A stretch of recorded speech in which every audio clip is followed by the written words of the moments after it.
How to add split screen animation in DaVinci Resolve.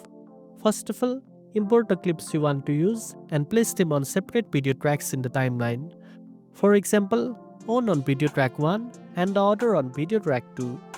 Make sure both clips are aligned and of equal duration if you want them to appear side by side. Next, select the top clip and go to the inspector. Under the crop section, crop the right or left side depending on where you want the clip to appear. If you want it on the left half of the screen, crop the right side, then go to the transform section and shift its position X value to move it fully into one half of the screen. Do the same for the second clip, crop the opposite side, then adjust its position so it fills the other half. This will create a static split screen layout.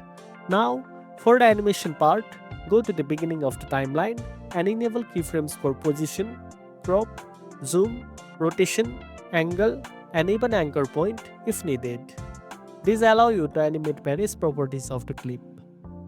Then move forward a few seconds. For example, you can shift the position X to start from outside the screen, apply a slight zoom in or zoom out effect, and rotate the clip slightly using the rotation angle to add more motion. Adjust the crop gradually to rebuild the clip smoothly as it animates into place.